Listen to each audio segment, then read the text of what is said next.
MotoGP'den herkese merhabalar. MotoGP'nin açılışını, ilk videosunu efsane bir arabayla yapıyoruz. Birçok yeni model ve yeni teknolojiye sahip otomobiller varken hala klasik Mustang tercihlerde öne çıkıyor. Bu videoda otomobil dünyasının havalı, karizmatik, güçlü arabası Mustang'in prototipten üretim bandından inişine kadar olan bilinmeyenlerini, ilginç hikayesini anlatacağız.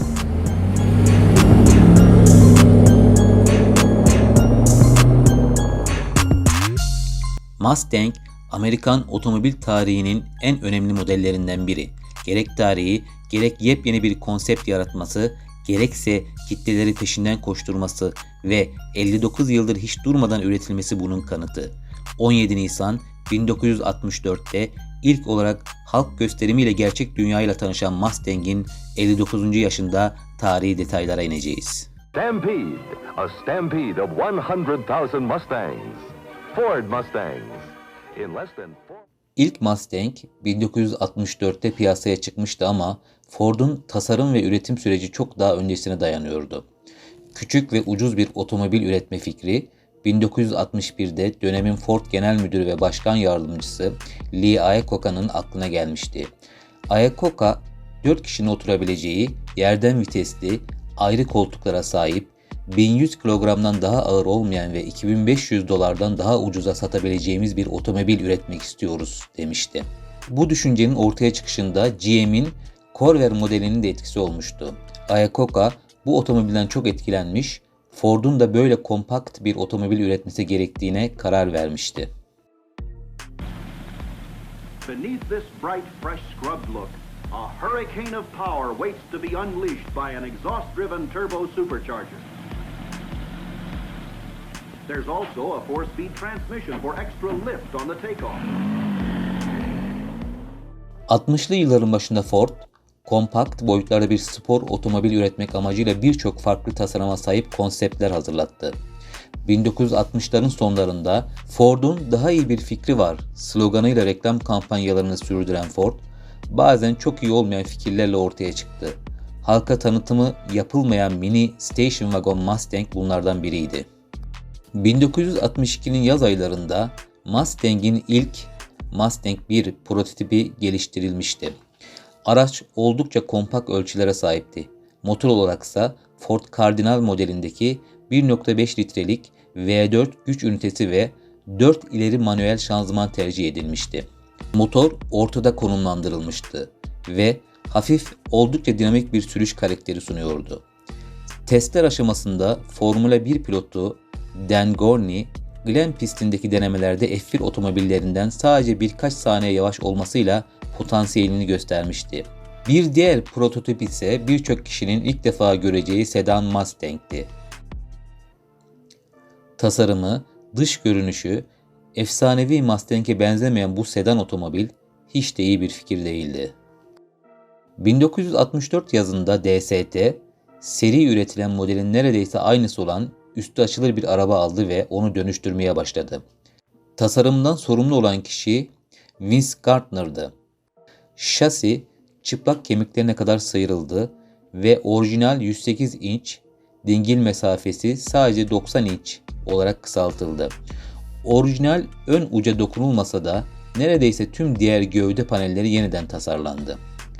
Ve nihayet Mustang'in atası diyebileceğimiz dış tasarımı ile Mustang'in çizgilerini, ruhunu yansıtan ilk prototip yine 60'lı yıllarda Vince Gardner'ın tasarladığı Shorty ile hayat buldu.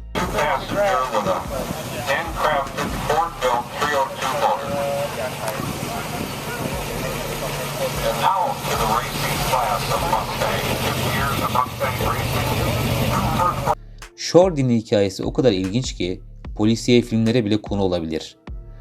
Shorty, gerçek ilk nesil Ford Mustang'den yaklaşık olarak 40 santim daha kısa, tek kapılı bir tasarımdı. Gardner, ahşap, kil ve orijinal metal lefa parçalarını kullanarak tasarımını doğrudan kısaltılmış kasanın üzerine modelledi.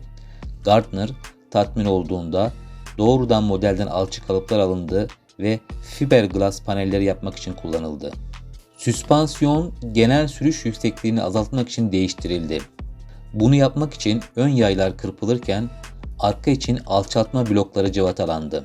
Enfes, koyu, elma şekeri kırmızısı boyayla kaplanan bu tek seferlik Mustang, birkaç ay önce Ford'a teslim edilen Mustang 2 gösteri arabasından sonra DST tarafından yaratılan ikinci prototip olduğu için Mustang 3 olarak isimlendirildi. Ancak kısa süre sonra Shorty takma adını kazandı. Dönüşümün tamamlanması yaklaşık bir ay sürdü ve ardından Shorty, Ford'un özel araba karavanı ile ülkeyi gezerek neredeyse bir yıl geçirdi. Tüm süreç Custom Craft dergisinin Nisan 1965 sayısında ele alındı ve bir ay sonra Motor Trend, prototipin sınırlı üretim bir model olacağını bildirdi. Aslında Ford bu aracı sadece bir tanıtım aracı olarak düşünmüş ve hurdaya çıkarmaya niyetlenmiş ancak bunu asla başaramamıştır. 2 Mayıs'ta DST'nin dükkanından kayboldu ve birkaç gün sonra Aetna, hayat ve kaza sigorta şirketine bir talepte bulundu. DST sonunda bu kayıp için $10.000 aldı. Ve Aetna, arabanın izini sürmek için özel bir araştırma firması tuttu. 1965 sonbaharının sonlarında Detroit'teki Muchas Metal Shipping'de çalışan eski bir DST çalışanı DST'ye Marston bulvarındaki dükkanının yukarısındaki bir çatı katında bir duvarın arkasında Shorty'yi gördüğünü söyledi. Ancak soruşturma için gönderilen üniformalı bir polis memuru otomobilin yerini tespit edemedi. Aetna, sigorta endüstrisi tarafından finanse edilen özel bir soruşturma servisi olan Ulusal Otomobil Hırsızlığı Bürosu'nu aradı. Detroit'in kendi otomobil kurtarma bürosundan Stanley Zimmer, Mucha'yı ikinci kez ziyaret etti. Bu kez sigorta müfettişi çatı katında bir kontraplak duvar gördü ve üzerinden bakmak için metal bir kızağa tırmandı. Orada kısmen kanvas bir muşamba ile kaplı ancak ön ucu açıkta bir araba gördü. Böylece aracın bir Shorty Mustang olduğu ve çalınan araçla aynı renkte olduğu anlaşıldı. 1968 yılında Shorty, Motor News dergisi üzerinden satışa çıkarıldı. Dergide ilanı gören Ohio'lu bir iş adamı Bill Snyder adamlarından birini teslim alması için arabanın yanına Connecticut'a yolladı. İşin ilginci Snyder satın aldığı Ford'u daha ilk tasarlandığı günlerde bir araba fuarında görüp çok fazla beğenmişti. Ford yetkililerine aynen böyle bir 2 koltuklu Mustang sahibi olmak istediğini ve 10 senelik Corvette'inin yanına koyacağını söyledi. Ama yetkililer aracın asla üretilmeyeceği cevabını verdi. Snyder hayalindeki arabaya kavuşmuştu. Snyder aradan geçen 46 yıl içinde arabanın motorunu 302 inç küplük Mustang Bass V8 motoruyla değiştirdi, orijinal boya rengiyle tekrar boyadı. Yok edilmesi gerekirken yarım asırdan fazla bir süre sonra Shorty sadece hayatta kalmakla kalmadı, aynı zamanda gelişti. 1964'te dönüştürülmesine rağmen 1963'te üretilen ve bugün hala geçerli olan 3 pilot versiyonundan biridir ve orijinal Win kodunu koruyan tek versiyondur. Diğer 2 modelden önce üretildi, bu da onu hayatta kalan en eski model yapıyor. Shorty'nin kaybolmasıyla ilgili başka bir hikaye daha var.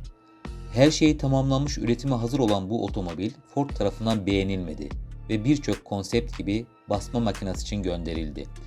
Fakat otomobilin tarihinin akışı bu noktada değişiyor. Gardner, otomobilinin jilet olmaması için arabayı çalarak bir depoya sakladı. Etrafını da tuğla ile ördü. Hırsız tasarımcı Gardner, arabayı sakladığı deponun kirasını ödeyemedi. Depo sahibi de mekanında dolanırken arabayı keşfetti. Buldu ve ödenmeyen kiranın karşılığı olarak arabaya el koydu. Sonrasında arabayı Ford'un ileri yöneticilerinden birine sattı. Vince Gardner ise 14 Mayıs 1976'da kendi canına kıydı. Aslında böyle bir spor otomobil yaratma projesi ortaya atıldığında Ford 4 seçenek üzerinde duruyordu. Mustang, Cougar, Torino ve Venice. Torino ve Venice ile spor otomobil kavramını İtalyanlaştırarak pazarlama amaçlanmıştı. Cougar ise yine yırtıcı bir hayvanı ve gücü simgelediği için finale kalmıştı. Ancak tüm bu seçeneklere rağmen Ford ekibi sonunda Mustang'de karar kıldı. Bunun ana sebebi kazanılan 2. Dünya Savaşı'nda etkin rol oynayan ve kahraman statüsünde olan P-51 Mustang savaş uçaklarıydı. 2. Dünya Savaşı'nın kazanılmasında büyük pay sahibi olan ve dünya havacılık tarihinde önemli bir yere sahip olan bu uçakların lakabı gökyüzünün vahşi atlarıydı.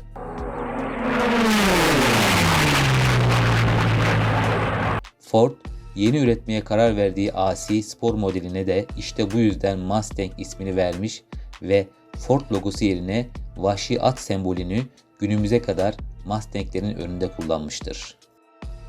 Mustang'in ilk prototipten ilk resmi üretim sürecine kadar süreci sizlere aktardık. Umarım beğenmiş ve faydalı bir video olmuştur. Videoların devamı için abone olmayı ve beğenmeyi lütfen unutmayın.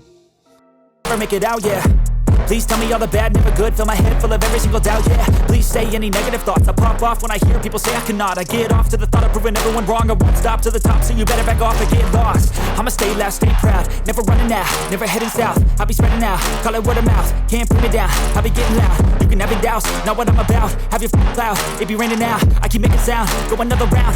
I'm legend bound, can't stop me now.